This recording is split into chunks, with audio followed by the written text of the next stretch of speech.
right, we want to welcome you tonight to Chicago Communicator News Media Group and Family and Business. Yes. And tonight we're going to talk about HUD Section 3 Registry, because this is a topic that is part of us being informed by things that are focused on sustaining our incomes and giving us a sustainable lifestyle. And so Lionel Nixon and Do for Self, Dennis Mohammed, is going to present this topic to us so that we can be informed and that we can move on this, not just to know about it, but to put some action to it and take advantage of opportunities so that we can stop begging and stop utilizing. So go ahead, Mr. Lionel Nixon, and let us know how we can take advantage of this opportunity. Well, thank you very much, Levette. Levette has been around for many years and has fought the good fight, still fighting. I'm trying to stay on the same train, sister. Good evening to all of you. I'm Lionel Nixon. I'm Executive Director of the National Association of Section 3 companies, not-for-profit. In 1968, the United States Congress passed a law called the Housing and Urban Development Act of 1968, as amended. There's a legal provision, not a program, and the requirements that come with it. That all HUD money that comes to the various states, counties, cities, public municipality corporations, villages, townships, and unincorporated areas. Community development block grant funds and housing funds, 10% of those funds relative to the construction contracts have to go to low income, defined as those whose incomes are below 80% of the median income of the community at large. Those contracts have to go to low income businesses. 25% of the labor force, work hours, have to go to low income, with an emphasis of 5% on very low income people. So that means that all the money that comes in, 25% of that workforce has to be low income or very low income people. Now, I'm with the National Association of Section 3 companies, which was founded by Brother Dennis Mohammed, who is the CEO and the founder. Extraordinary person who had some of the wisest teachers on this planet, who's been moving forward with an effort to create the ability for us to take advantage under the law, rightful economic opportunities that we have. So to that end, on this Saturday, now I'm going to preface it with this. It's filling up fast and there's limited seating. So you have to register in order to participate. You can go on Facebook and register. You can look up and you can Google the National Association of Section 3 companies. You can contact us by phone for more information. And our phone number is 773-420-5678. There's another number that I have that I'm going to give you later. Now, because these economic opportunities have been hidden. From those of us, and many of us in the Black community, we've always been given a strong work ethic. Many of us want to work. We're tired of sitting around getting these welfare checks, knowing one day they're going to turn them off, and these handouts from these people that they're not involved in doing any development or building anything. You know, I'm not mad at them because they're trying to help any people the way that they're helping them. But what we're working on is to be able to take advantage of the current American Rescue Plan that has an unprecedented trillions, not only money that exists now, but money from past fiscal years that hasn't been spent. We want to get engaged in the enforcement, the implementation, and compliance with Section 3 so that those that want to work can get opportunities. And then there's this lovely part of the law that talks about other economic benefits. That could be childcare. That could be the creation of tier markets and the issuance of contracts. That could be a lot of things. But Section 3 is something, I'll give you an example. Chicago Housing Authority got $174 million. And it's going to do rehabilitation and construction of various sites. What that means is, in Chicago, this is so much bigger than Chicago. Let me tell you, this ain't just about Chicago. This is about, there are 1,681 housing authorities in America. And there's low-income people in all of them. But I'm gonna cut to the chase. Here's the piece. When they have $174 million, that means that 17.4 million with an M have to go to low-income businesses. It is not a should-be proposition. It is not a maybe. It's a must-be because it's the law. So we're having this conference this Saturday at 8659 South Ingleside, our national headquarters. And we're going to have some dynamic speakers. We are going to be able to engage people and show them the path. You know, every one of these entities that I mentioned has to have a Section 3 plan by law that they have to comply with. It's required by regulation. The regulations are found, if you're interested, are found at 24 Code of Federal Regulations, 24 CFR 963. And you can also look at 24 CFR 75. Now, these are the regulations that tell you how and under what circumstances the process of Section 3 as a law is implemented. So that means that it's an intergovernmental, federal, region, state, county, city, public municipal corporation, village, township kind of proposition. That all these institutions, whether it be Chicago Park District or the Department of Housing, CTA, Cook County Housing Authority, Illinois Development Housing Authority. I don't want to just single out Illinois because I have to emphasize this issue is so much bigger. It's nationwide, isn't it? It's nationwide than just Chicago. So, Reverend Jackson, Yes.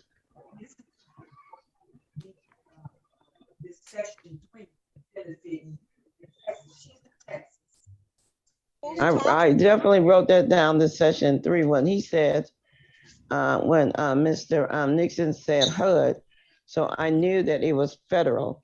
Okay. And so that also meant that that was all of the United States. That's right. And I have had various businesses. I've had a mortgage company. I've had a daycare. And now I'm doing senior care in Texas. And I didn't even know about the Section 3 program. You didn't even know. All right.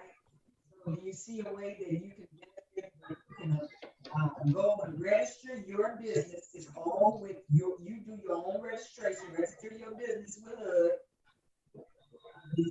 You can, start to apply for some of these benefits. Yeah. Can I ask you a question? Yeah.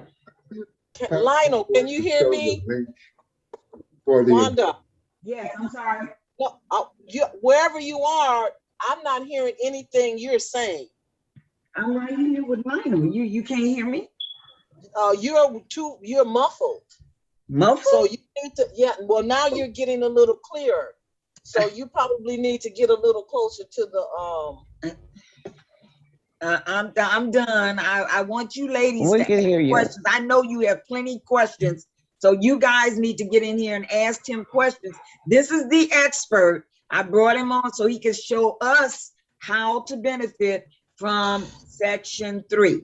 So ask him the questions you need to have answered. Wanda, Huh? you're very clear now. Whatever you did, you're very loud and clear. Oh. Yes, yes. I have another question. Is this the part of the Small Business Administration? no, it's a separate law. Okay, it was framed during 1968, most notably when there were the so-called riots and the creation in response to it of the Otto Kerner Commission on Civil Disorders, AKA Kerner Report. Now, there was a lot of different things going on. In the 16th and 17th chapter of the Kerner Commission report, they really began the process called spatial deconcentration, which was a plan basically to reduce the populations of Black people in particular, low-income people in general, from 77 major population centers in the United States, and with the result, every 10 years, as a result of the reduction of the population, gerrymander and redistrict. So not only do you get the reduction of the population of Black people to 29 point, but you get a whole restructuring and redistricting that reduces the amount of Black political power. That is wards, state representative districts, state senates, congressional districts that can be drawn where the population is substantially Black. So we had 3 Congress people. So now I warned these people that this was going to happen, and a lot of them told me they couldn't get anything done if they didn't go along with the program. Well, I decided that this was the most important work of my life. And so when the founder and CEO, Dennis Muhammad, asked me to join his team, I was happy because I was familiar with his character and his track record in this area. To that end, we are simply trying to partner and to function in a very responsible manner in partnership with government, the private sector, the banking industry, to build capacity and experience through actually making it easy for people to understand how this process works. Every entity has to have a business registry. Every entity has to have a business site that tells what contracts are available. They have to have an employment vehicle that shows what positions that are in existence that can be competed for. This has really not been, there hasn't been a real good job of enforcement, of compliance with these regulations. But see, it's a big picture. See, government, because of the Congress and all the fighting, they cut down the HUD staff. I happen to have worked at HUD both in Chicago, in the region, and in Washington, D.C. at the very highest levels of the department. And so I know there's some very dedicated people in HUD that would like to see low-income people benefit. And now with this massive I don't care what you think about him. I don't care what he did in the past. The most important thing now is we need to think about today and tomorrow and how we're going to get these young people engaged and trained in a skill. You know, they've taken the entire educational system relative to vocational education out of the schools. Yeah. And essentially, without naming any private business name, they privatize these and then they charge students exorbitant interest rates on the loans. That's a whole nother story. So at our convention, this Saturday, October 2nd, at our national headquarters, 8659 South Ingleside, you have to get on the computer and register. Wanda, could you help me explain to them how that works? Of course I can. So you just go to www.nas3c.org, and then click on the first national convention, or is it conference?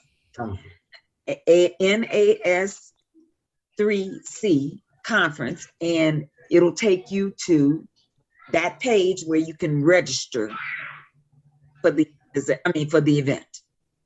So again, go to www.nas3c.org, and then click on the first annual National Association for, what is it? National Association of Section 3 companies. Companies not for profit. Profits. Click on that link and you can it'll take you to a registration page and you can register. That's how they Now, any questions that you have, I'm prepared to answer. I don't care what it is, any issue relative to Section 3. And I just want to also go back and thank Dennis Muhammad and our staff for such hard work. You know, we're going on down the road. We got some big names that have promised to show up. You know, one of them, the executive director of the Atlanta Housing Authority, who was the former executive director of Chicago Housing Authority, has agreed to be our national advisor and also has agreed to come and give a keynote address at this. Oh, very good, very good. We also are going to have the president of one of the painters unions, president of carpenters union. We're going to have Otis Monroe, the Monroe Foundation, who is part of our chairman of our banking committee. We're going to have Omar, Brother Omar, the president of and founder of ACCA Construction. And he is, you know, a legend in affirmative action in Chicago, Mr. Omar Sharif. We're going to have Mr. Dennis Muhammad, the CEO and founder of the National Association of Section 3 companies, and the CEO of Do for Self, where he has for years been involved in the business of training, you know, trying to get us people back to work. The ones that are tired of sitting around getting welfare checks, there's no guarantee. It's like Biggie Small told Puff Daddy, you better get everything you can because there ain't no guarantee they're gonna love you. And so here's our opportunity. Trillions of dollars with the American Rescue coming through, more awareness. We want to build new companies. We want to link different people to change the local neighborhood economies, which in effect will change the entire American economy. Michelle has a question. Michelle. Michelle, go right ahead. My name is Miss Yo Lenore, and I'd like to know with all this, and I'm a senior. I've always been an entrepreneur, and directly, how would it have been just I'm not sure on how to utilize this benefit. Okay, tell me what's your expertise? Do you have any expertise that has to do with, let's say, My business was bring the store to the door. construction or just administrative services, outreach, media, accounting, see what happens is you have the emphasis of this program was on the construction fund and the fact that, poor people were getting very few of the contracts, in the government. So they created that part.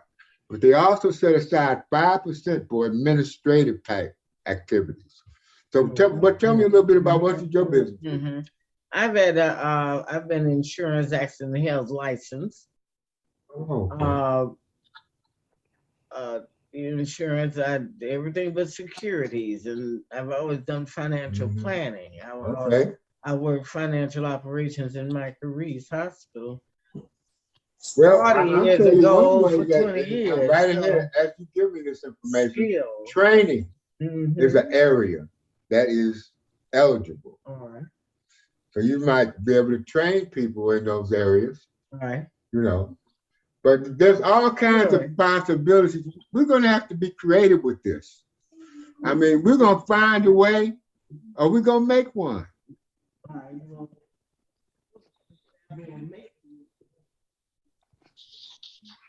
Well, I mean, there are all kinds of options.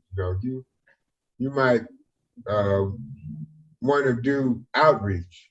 All right, you might want to work with them because in the law, it's required that they advertise in newspaper and local newspapers. And it's required that they do outreach to the community. In other words, because of all the budget crunches decade after decade, it doesn't seem that it's been a very big priority to do outreach and education to inform the citizens relative to the laws, rules, practices, and procedures in the implementation of this Section 3.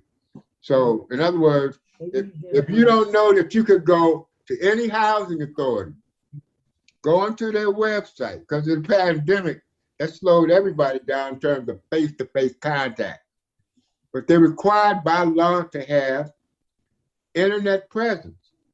THA is on Facebook, but I'm not trying to just single out THA because it's so much bigger.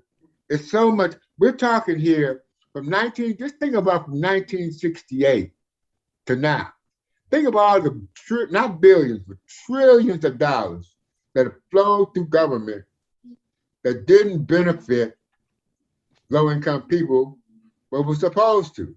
In other words, if there was $10 trillion that came through the pipeline, then $1 trillion of it was supposed to go to low-income people.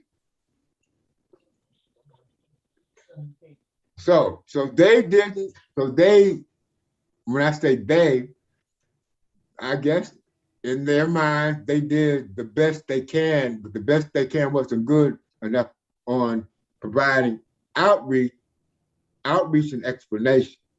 So at our conference this Saturday from 2 to 4, which Wanda explained how you can get the information and how you can get logged in, because it's filling up fast, people. You need to get on the internet now and log in while you still can. Don't miss your blessing, whatever you do. Michelle?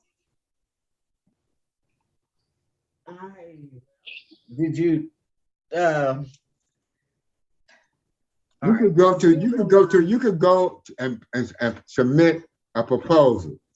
Any proposal, any contract that's below $25,000, You know, we might be able to one day have a pool where just Section 3 people can bid.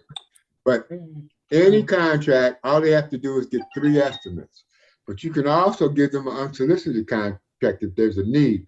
And clearly, I can tell you with certainty, the one area, not in every housing authority, because I tell you there's 1,681 housing authorities in the United States, but quite a few of them, too many, they're doing no outreach. Did you know about Section 3 before I told you about it? No. And you one of No, the I did smartest not. and prettiest people that I know and that I know. So if you don't know about it, why did you know about it? Well, Right. there's a difference. That, you Ask know, the that's why I asked. you does it people apply out to there, ask your seniors? folks if they knew what Section 3 was. Well, I'm a senior, so we need to have something specific. But you're not by assigned yourself. for You're right. them, And that's where you and come in. All right, That's then. where Let's you talk come about in. how we can utilize that before That's- we leave here. That's where you come in. You can do outreach to the senior citizens. No problem. And there's plenty of people, but you just have to structure your business, you know, and there, you know, you just have to engage in the process. So now what I'm trying to do is I'm not trying to cut any particular deals, to do anything specific. I'm just trying to open up the door and do my most important work of my life because of my training. And it was Dennis Muhammad and all his hard work to build a strong organization with a strong purpose, steadfastly, well-disciplined, no nonsense type organization that I have this opportunity to sit today at this platform with this title to tell you that this conference, National Association of Section 3 Businesses, October 2nd, 2 to 4, limited seating. You must register. I'm telling you, we got security. So, you know, you're not going to be able to come in unless you register. So I'm urging you to register now. We're going to have other activities that will be announced.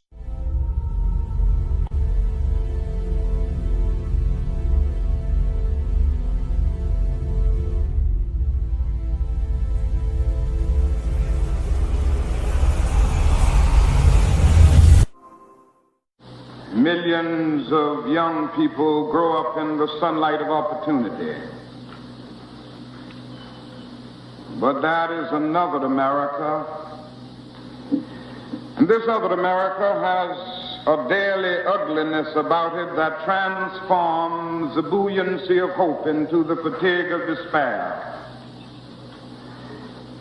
In this other America, millions of people find themselves walking the streets in search for jobs that do not exist. In this other America, millions of people are forced to live in dilapidated, substandard housing conditions where they do not have wall-to-wall carpet, but where they all too often have wall-to-wall rats and roaches. In this other America, thousands of young people finish college or high school rather every year reading at an 8th grade or 9th grade level, not because they are dumb, not because they don't have native intelligence, but because the schools are so inadequate, so overcrowded, so devoid of quality, so segregated, if you will, that the best in these minds can never come out. And I guess the most critical problem in the other America is the economic problem. For in this other America, we find some 40 million of our brothers and sisters perishing on a lonely island of poverty in the midst of a vast ocean of material prosperity. Unemployment is still wide in the black community, and I need not pause to give the figures. They are before us every day. Now, unemployment is not the only problem underemployment is just as great or even greater. For most of the poverty-stricken people in our country are working every day, but they are making wages so inadequate that they cannot begin to function in the mainstream of the economic life of the nation. They are working, in many instances, full-time jobs for part-time income. Now, because of this economic deprivation, that is a great deal of bitterness, a great deal of despair, a great deal of anger on the part of millions of people in beloved America. Somehow we must find the causal basis. Everybody knows that, or who knows me, knows that I'm committed to nonviolence, and I still believe that nonviolence is the most potent weapon available to the Negro in his struggle for freedom and justice. But it is not enough for me to say that. It is not enough for one to stand up and condemn a riot. It is just as necessary for people of goodwill and concern to vigorously condemn the intolerable conditions that continue to exist in our society.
Even while President Johnson talked to Chancellor Klaus about America's responsibility in a time of crisis and challenge, word came from Capitol Hill that Congress had passed and sent to the White House the Civil Rights Act of 1968.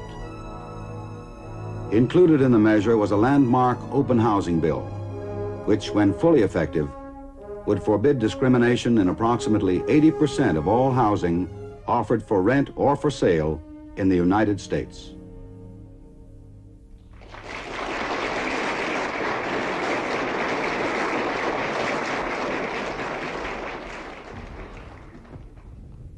I do not exaggerate when I say that the proudest moments of my presidency have been times such as this. When I have signed into law the promises of a century, I shall never forget that it is more than 100 years ago when Abraham Lincoln issued the Emancipation Proclamation. But it was a proclamation, it was not a fact.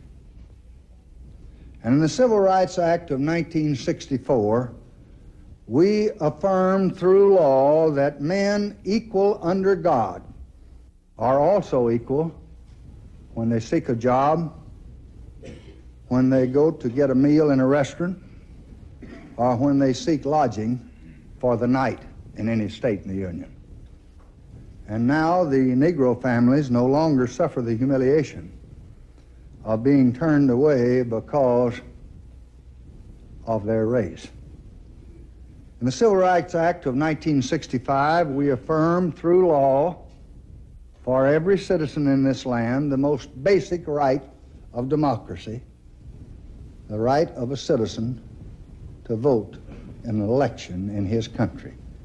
In the 5 states where the act had its greater impact, Negro voter registration has already more than doubled. Now with this bill, the voice of justice speaks again. It proclaims that fair housing for all human beings who live in this country is now a part of the American way of life.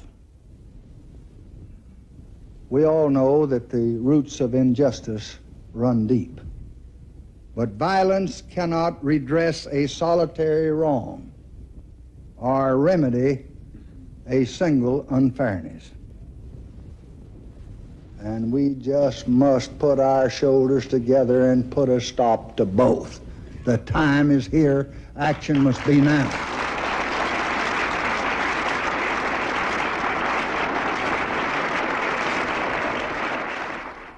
What is Section 3? It is a means by which HUD fosters local economic development, neighborhood economic improvement, and individual self-sufficiency. Section 3 is the legal basis for providing jobs for residents and awarding contracts to businesses in areas receiving certain types of HUD financial assistance. Under Section 3 of the HUD Act of 1968, wherever HUD financial assistance is expended for housing or community development, to the greatest extent feasible, economic opportunities will be given to Section 3 residents and businesses in that area. Section 3 Policy. Congress established the Section 3 policy to guarantee that the employment and other economic opportunities created by federal financial assistance for housing and community development programs should, if possible, be directed toward low and very low-income persons, particularly those who are recipients of government assistance for housing. Who are Section 3 residents? Section 3 residents are public housing residents, low and very low-income persons who live in the metropolitan area or non-metropolitan county where a HUD-assisted project for housing or community development is located. Determining income levels. Low income is defined as 80% or below the median income of that area.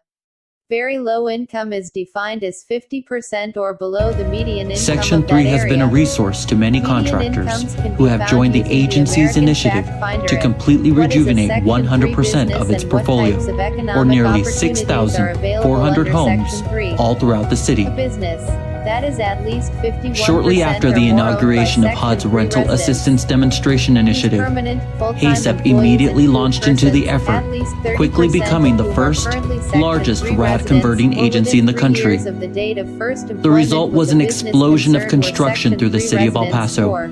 resulting That in provides evidence Section of a 3 has been a commitment resource to many subcontract in excess contractors of who have joined the 25% of agency's dollar initiative award of all to completely subcontracts to be rejuvenate awarded to a 100% of Section its 3 portfolio, business concern. or nearly Types of 6,400 homes opportunities, job all training, throughout the city. employment, contracts. Examples Shortly include after the inauguration of administrative, HUD's Rental management, Assistance services, Demonstration Initiative, construction, HACEP accounting, immediately payroll, launched into the research, effort, quickly bookkeeping, becoming the purchasing, first, word largest processing, RAD appliance converting repair, agency in the country. florists, marketing. The result carpet was an installation, explosion of construction janitorial, through the city of El Paso, photography, catering, resulting landscaping, Section printing, 3 has been a computer, resource to many information, contractors who have manufacturing, joined the agency's transportation, initiative architecture, to completely bricklaying, rejuvenate carpentry, 100% of its cement, portfolio, masonry, or nearly demolition, 6,400 drywall, homes electrical, all throughout the city. construction, engineering, fencing, heating, Shortly after the ironworks, inauguration of HUD's machine Rental operation, Assistance Demonstration painting, Initiative, plastering, plumbing, HACEP immediately surveying, launched into tile the setting. effort. What is at the heart of Section 3 is jobs. Section 3 is an opportunity for work and to receive preference in bidding on work that is funded by HUD to produce housing all across the nation. This has been going on for 42 years, ever since 1968, when Congress passed the 1968 Housing and Urban Development Act. That act is what created the Department of Housing and Urban Development, known as HUD. HUD puts out billions of dollars every year and has done so for the 42 years that it's been in existence to fund through recipient agencies various types of housing projects and developments. There are many levels of work within HUD-funded projects. There are many levels of economic opportunity. Under Section 3, contractors who are certified as Section 3 business concerns have the opportunity to receive preference in their bids. Section 3 is not a giveaway program. Section 3 requires competition. You still have to compete, you still have to bid, and your pencil needs to be sharp. For a percentage of the dollars, the project dollars of any project, they are tied to Section 3, and contractors who are certified, they get preference until that dollar level is achieved. And it's approximately 10% of the value of the construction activity. There are many, many projects that are going on around you and have been for years that you know nothing about. Very few do. As you further listen and watch this DVD, you're going to hear from some of the contractors who've become a part of Section 3, who have gotten certification, who have learned about this work, and who will tell you and admit to you that they had no knowledge it was all of this Section 3 work.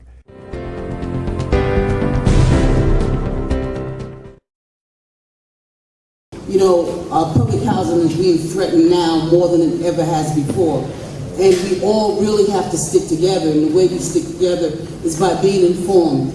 And as you get this information, you ought to pass it on to other people. Let's not just keep it to ourselves. Because the stronger we are and the more we organize, the more chance we have of saving our homes. Mr. Johnson is going to speak on the importance of Section 3.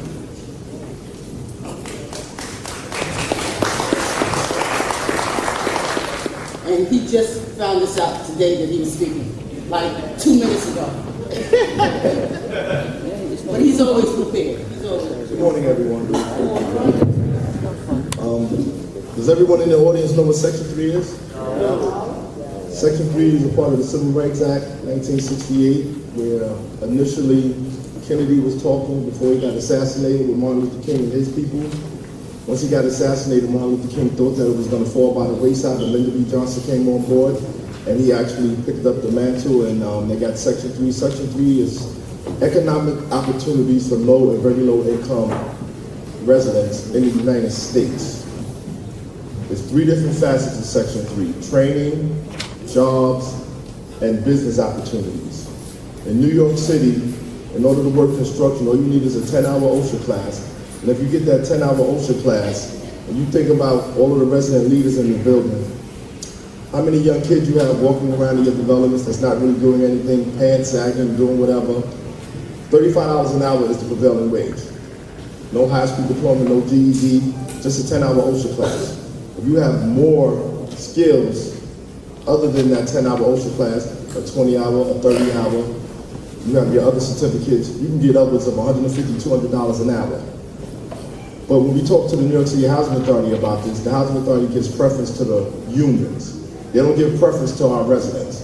And when you look at Section 3, the way we're drawn up, there's no preference given to unions. New York City Housing Authority signed the PLA Project Labor Agreement, which is in violation of Section 3. They're not allowing our residents to work at the rate that they should be working. Now, Section 3 is for any federal money in the United States. When the Verrazano Bridge was built, if $200 million was private money and 1 cent was federal money, the whole entire dollar amount Section 3 applies to.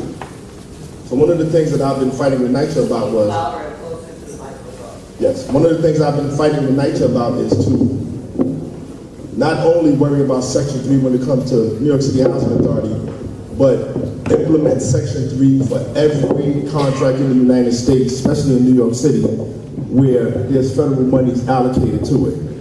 It's the law, it should be done. If they're coming to your development and you're a president and you're a relatively new president, you don't understand what Section 3 is, when they have that pre-start meeting, make sure you first and foremost get a copy of the contract. When you get a copy of the contract, you read that contract thoroughly. Don't let them give you a copy of that contract the day of the meeting. Make sure they give you that contract before the meeting so you can thoroughly read through it and familiarize yourself with it. Make sure you fight for these jobs for your residents. I remember I went to a development and the contractor said, I'm not going to hire anybody. I really don't know about Section 3. I said, I don't want you to believe me. Do your research. I gave him the paperwork. He went online. He did his research. The very next meeting, he hired 19 residents from that development. There's so many things that can be done under Section 3. So many things. If they come to your development and you feel that you don't want your residents to get jobs, you want your residents to get training so they can be skilled to make even more money in the work field. That Section 3 allocation can go towards training for your residents. If there's residents that have businesses, the New York City Housing Authority can partner with your residents that have businesses, resident-owned businesses. Now this might come as a shocker to most people, but legally, a resident-owned business can make up to $1 million a year for 3 years and still live in public housing. These are the things that they are not telling us. These are the things that we need to know. These are the things that we need to familiarize ourselves with. Simply go online and learn Section 3 and understand Section 3 so you can figure out how it works for you, how it works for your residents, how it works for your development, how it works for the city at large. Section 3 is very, very important, very important. And we need to know all facets of Section 3. We went to DC. Danny Barber and I and a few other people, we met with the Section 3 organizers, the people that run Section 3 from HUD, to familiarize ourselves more so we can learn more about Section 3. So these are the things that you need to do. Just remember, Section 3 is about jobs. You don't need a high school diploma or a GED, you need your 10-hour OSHA class. Prevailing wage, minimum wage for Section 3 in New York City is $35 an hour. If you want your residents to get training, you can have your residents get training, specialized training, where they don't have to pay for it. Section 3 pays for it. If you have any residents that own businesses, you can own one business and you can bid on another business, you can contract to work out and still make money. That's legal. You don't have to have a construction business to bid on construction. So you can have another type of business, you can bid on that, and if you awarded that contract, you can sub it out. But please make sure that you familiarize yourselves with Section 3 and understand and know what it is and how it can work for your residents. Thank you.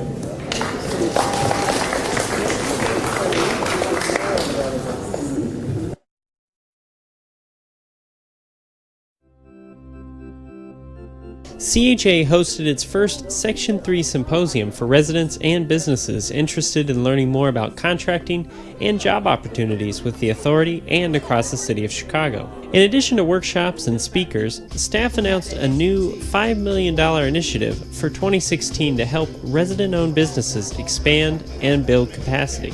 Section 3 is a HUD program for low-income residents and businesses, and CHA is committed to providing both job employment opportunities as well as contracting opportunities to our Section 3 community. And one of the reasons that we have the symposium today is to let our Section 3 community know that we are committed to them, and we have a $5 million initiative for contracting opportunities for 2016. We have a wealth of information that we are trying to let them know about the programs that we have and about our partners that are here to help them as well. CEO Eugene Jones Jr. has prioritized the program as a way to help residents reach self-sufficiency and encourage them to look at a variety of contracting opportunities available in the city. It's going to dispose of all those rumors and so forth, what Section 3 program is and what it's not.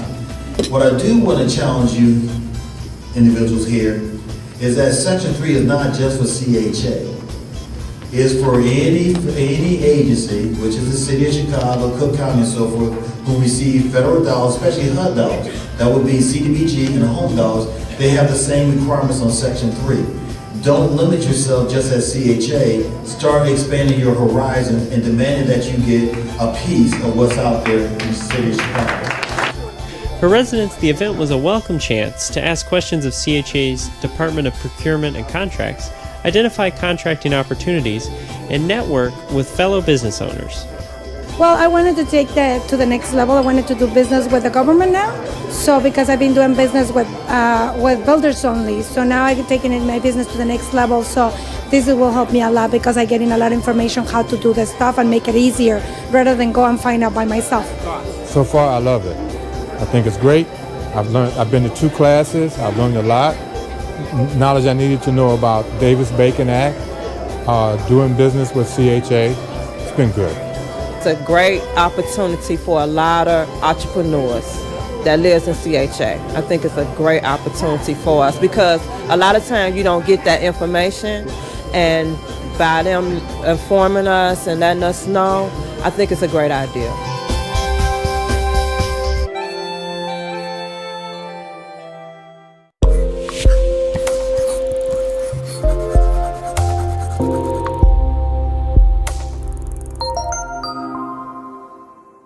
We had a discussion about Section 3, which is ongoing, and I was trying to emphasize the importance of the National Association of Section 3 Companies' first annual conference, with the theme being how Section 3 creates housing for humans. How Section 3 creates housing for humans. Now, we're at a time now where we have to be able to demonstrate the ability to improve our local economies. You can't improve your local economy when your dollar doesn't even spin around in your community one time, but other people, their dollar circulates 12 times. So you have to get people back to work. Those people that want to work, and that's the majority, who want to be able to get past this status quo, who want to be able to have opportunity to seek wealth, both immediate and generational, who want to create a better life for their families. This Section 3 piece is a heavy piece because it's not a panacea. It's not something that's going to solve all of the economic problems that we have in these low-income communities, but it's going to set us on a course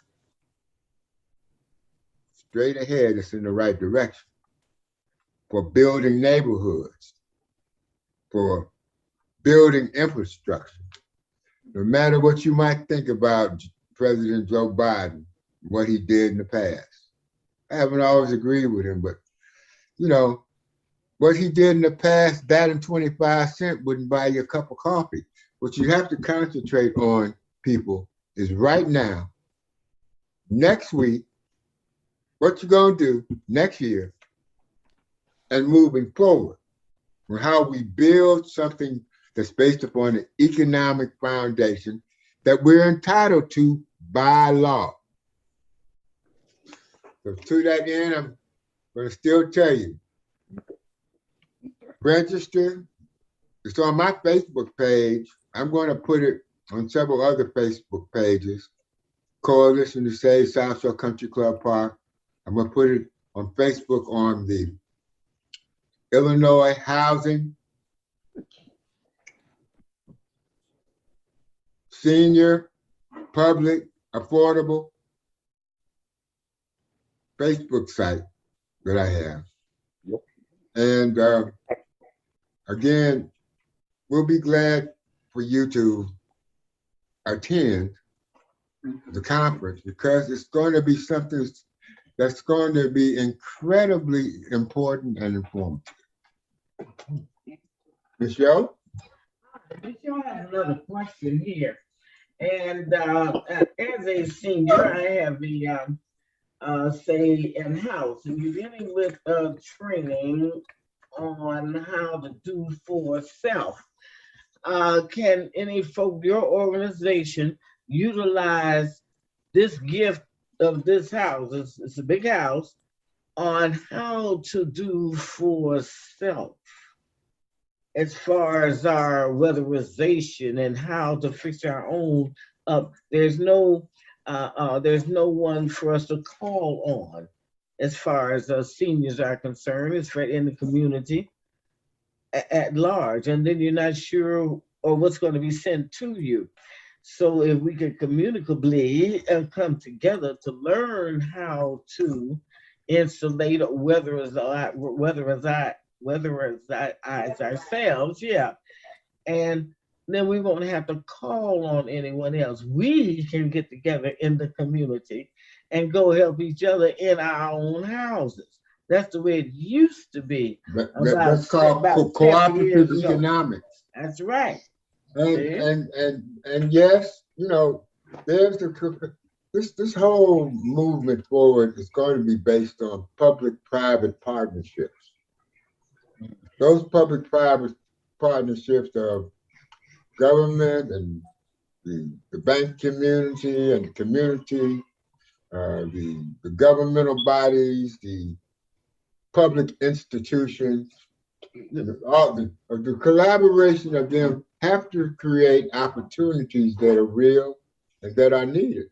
So the collaboration of a workforce, a construction workforce in our community,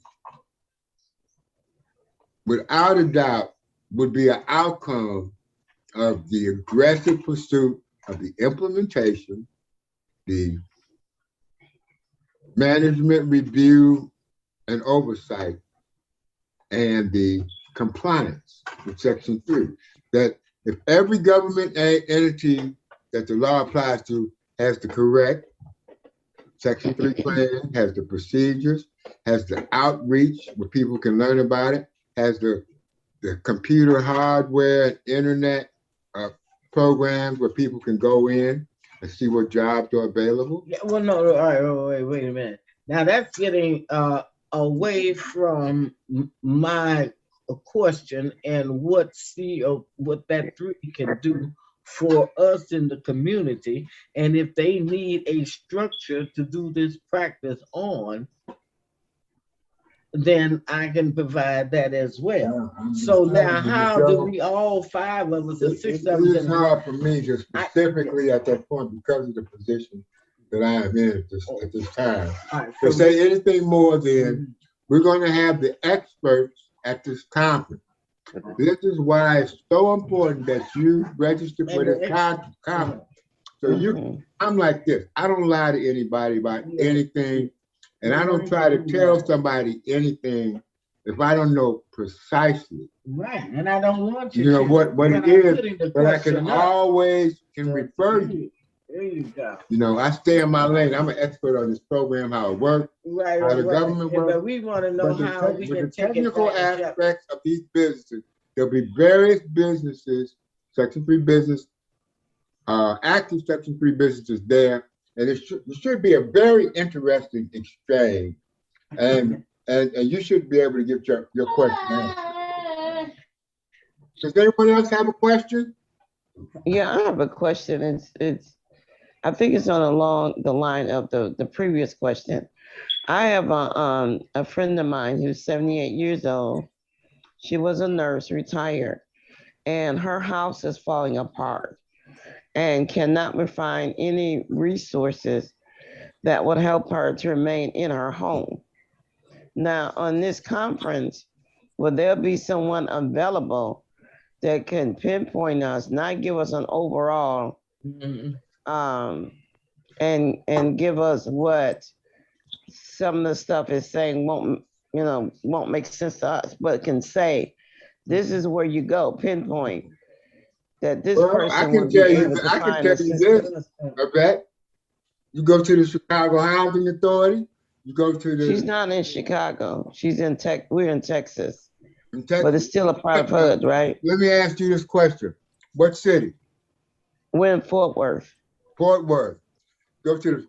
You can start with the Fort Worth Housing Authority. The city of Fort Worth Housing Authority. Okay. All of the entities in Fort Worth, your park districts, they get community development block grant funds.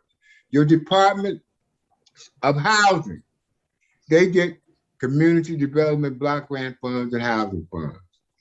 Your building departments out there, other agencies, quite a few of them that are involved in construction or rehabilitation or infrastructure get federal money.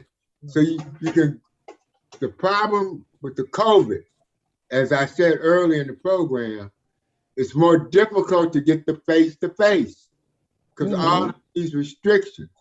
Sometimes I think it's by nature, but that's a whole nother program.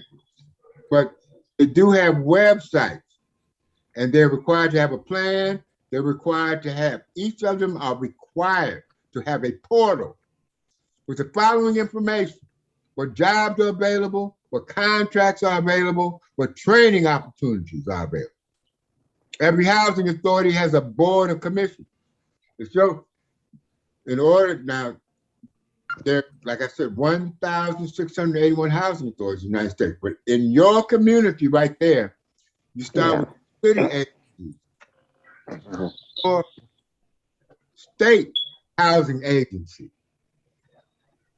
You talk to your elected officials, ask them to set up a committee in their city council on Section 3 that has at least a yearly report that says, did your city make it their 10% goal? And if they didn't make their 10% goal, then why not? So there are all kinds of things. I don't want to give a whole lot away because I need you all, if you want to work, if you want an opportunity.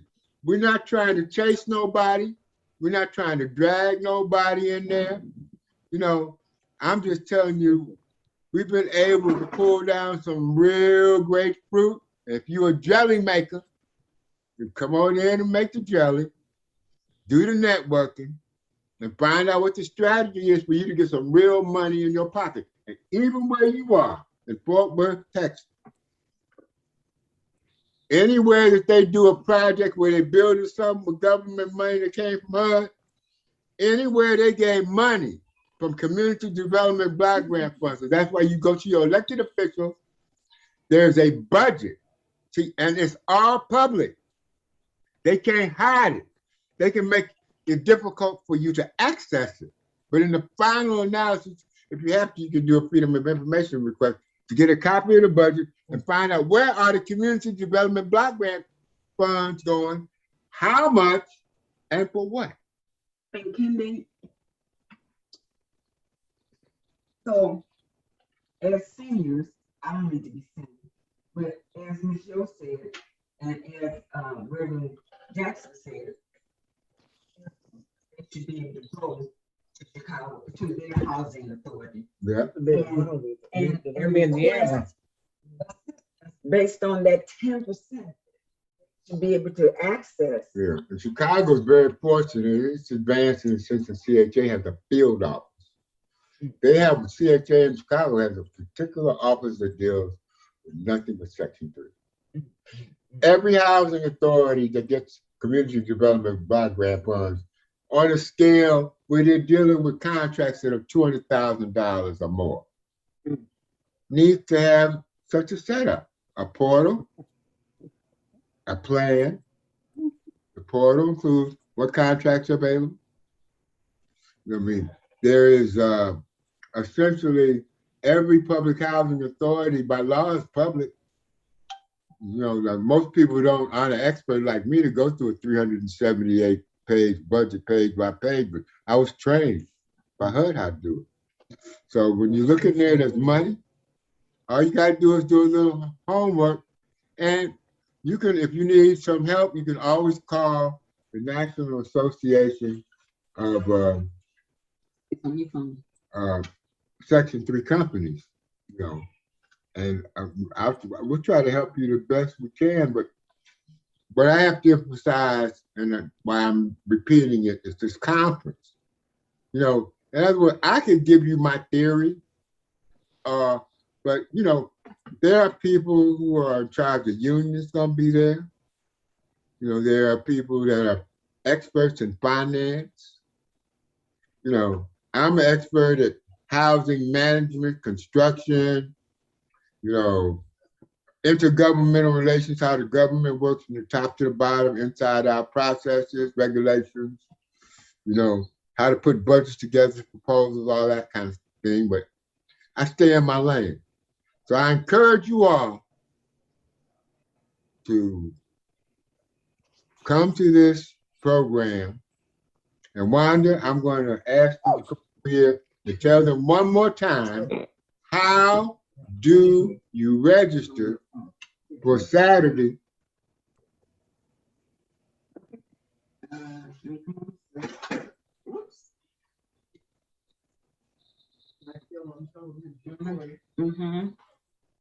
All right, so you would simply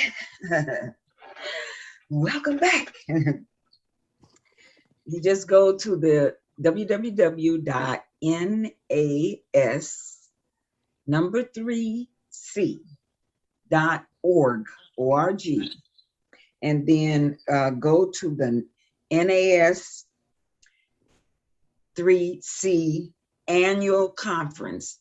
There's a link at the top of the website. Go there, click on that, and it'll take you to the page where you can click on the page that will take you to register for the event. That page explains to you what we're doing, and then it'll take you to the registration page so that you can actually register and be a part of the event on Saturday. I'm a good person at Plan B. You can also come to my Facebook page, which is public, Lionel Nixon. You can Lionel Nixon, okay. On my Facebook page, LIONELNIXON. But spell it again, please. That, you know, I'm a teen. What'd you say, Reverend? I asked if he would spell his name again. Lionel, L-I-O-N-E-L,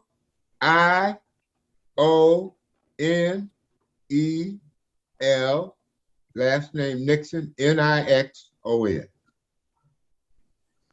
N-I-X-O-N. Okay, thank you. And then I have another question. Will this be beneficial to churches or no? Yes. It will be beneficial.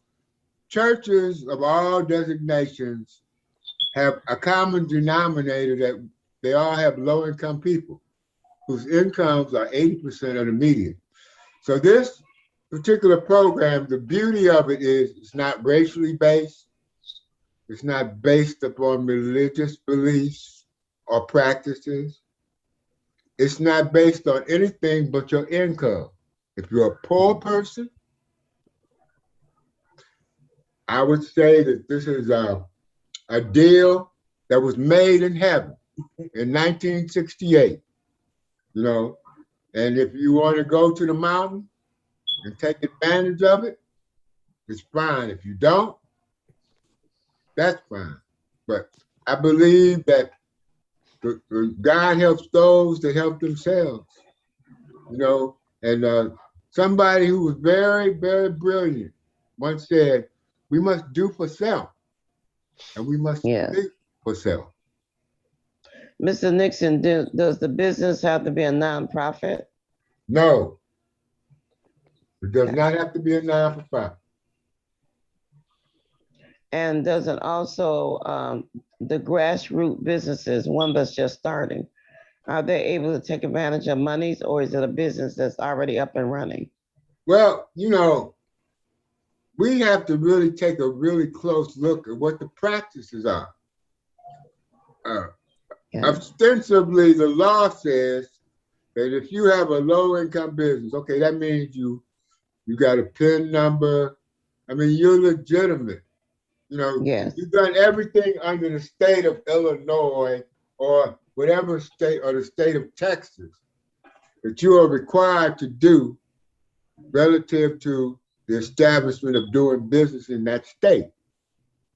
You know, so what that means is that the little ones that are beginning to build capacity, maybe don't have all their paperwork done, could ride with the ones that do. That's the whole point of us coming together, that we meet each other where we're at. No, There's no big I's and small U's in this proposition. We want to be as honest and forthright. We don't want to make promises we can't keep, but the law is on our side. You know, essentially, some people would argue that there are two constitutions. There's the Constitution of the Articles of Corporation that go from 1 to 12. And then there are the articles that go from 13 to 15, and the civil rights laws. And in the 60s, this whole way, you know, just about all of those laws were done for Black folks. But then the economies began to get so bad and spread out. And then there were legal things. They just can't, at least they tell you, can't really just do this type of program on a racial basis, but they can do it on an income basis. So that if a big $10 million project takes place in your block, or even in your neighborhood, or even in your community, or even 5 miles away, if you're a low-income people, you do not have to be a resident of public housing or have a Section 8 certificate. Only requirement for owning the business is that you must have 51% of the ownership of that business has to be a person whose income, or a group of people whose incomes are low income. So come to the conference this Saturday, October 2nd. Wanted to tell them one last time how to register. And I'm today. The conference starts, it goes from 2 to 5 this Saturday, October 2nd. And you can register by going to the www.nas3c.org website and going to the link that says annual conference. Click on that link and you'll read about the announcement, and you can click anywhere on that page and it will take you to the registration page.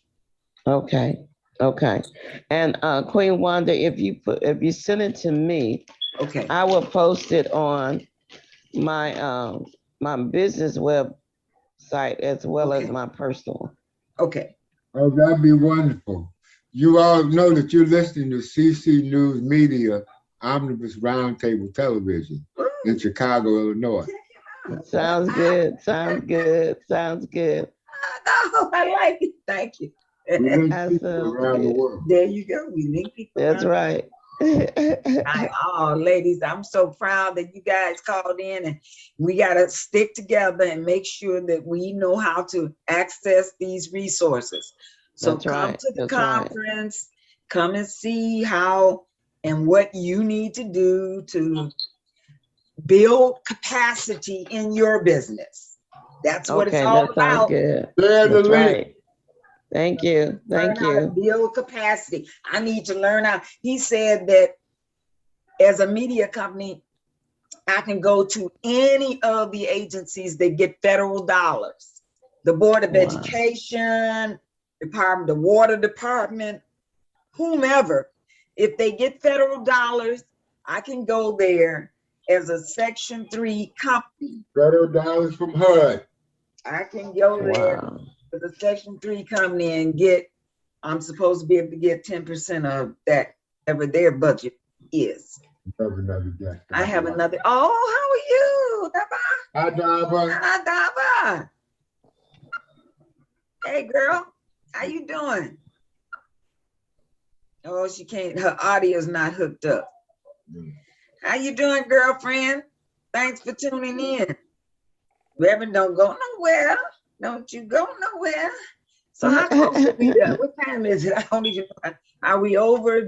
I know we had some technical problems and we stopped a couple of times and started again, but this has been very interesting because 7:26. Okay, yes, we're over. So I'm gonna give everybody 1 minute to just tell folks who you are, how they can contact you, and we're out of here. So Miss Yo, I gotta tone you back in, but Reverend, if you could tell folks who you are, how to reach you, and then Dava, you, and then Brian, and then I'll turn you on, Miss Yo, so you can tell folks, and I'll be back to close us out. Hi, Dava. Hi, my name is Reverend Dr. Jill Jackson. Well, the Reverend and Doctor is actually a title. My name is Jill Jackson. I live here in Fort Worth, Texas, and I'm doing senior care. And I also one that works with us, and we have a show that comes on, and it's called The View About You. So if you guys can go on YouTube and watch our show, that would be great. We also have been trying to help Haiti with water and blankets, and before we could get everything out and about, they were already gone. So that's where we are. So I'm really, really glad to hear about this Section 3. I have so many friends, so many pastors who members could benefit from this, from what I hear.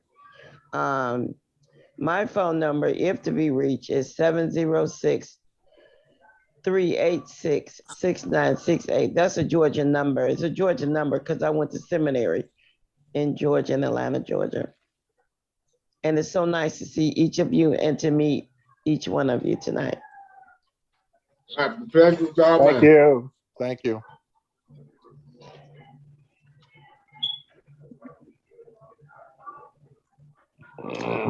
Ladies first. Ladies first. Miss, one of you go ahead and tell folks how to reach you, what your business is all about. You got 1 minute.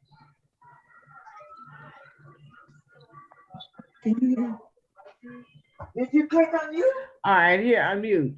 Hi, this is Miss Yo, and my skill set right now is taking the store to the door. Cook, sew, and clean, and educate on the way. Since I have a financial servicing background, 20 years in my career emergency room, there's things that I just know stuff, okay? So this taking that store to the door is what I want to be the business. 773-575-3406. Okay, can you hear me now? This is Darby. Misyo, MSYO.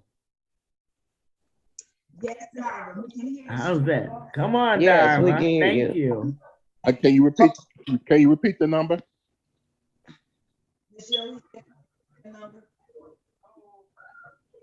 Yes, 773-575-3406. Moreover, email address msyof065@gmail.com. Thank you, Miss Yo. Shalom. Okay, am I on? This is Darba. Hi, Darba. Hey, y'all, how y'all doing? Okay, I am a political consultant for 40 years since Harold, Washington. I am also part of the CHA Section 3, as well as the business side and the construction side, as well as the other entities that deals with what we deal with. I have some info. I have some programs that I'm bringing to CHA, and I'm also running people for public office. Anybody want to run for office? Let us know. We're going to put you in 2022, 2023, and 2024. We have big elections coming up. You guys can reach me at 312-566-1794. Okay, give that, Ms. Watkins, give me that number again. Give that again, Darba. 312-566-1794. Okay, Wonderful. we got it. All right, ladies and gentlemen, I want to first thank Omnibus Roundtable Television, CC News Media, linking people around the world for one more opportunity to sit on this platform and share the truth with you. You know, as I got older, I decided how important it was for me to tell the truth and to focus on my purpose.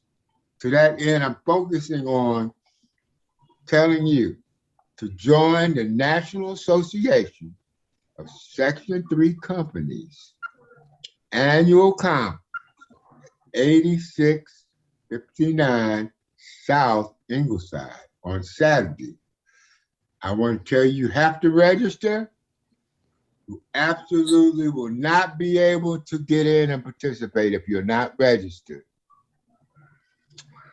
But at this event, it's going to be something, you're going to learn some things that you didn't have a clue about that's going to help you and help low-income people to get back to work, stop standing in line, taking these temporary handouts and sitting around getting checks that one day can be cut off, get back into the workforce, get back into building little small businesses, get back to building our local neighborhood economies, which will help to build the national economy.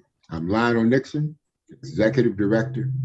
I look forward to seeing you at the conference, and I look forward to you registering now. Thank you. Sounds good. Thank you. Thank you. Thank you. Thank you, ladies and gentlemen.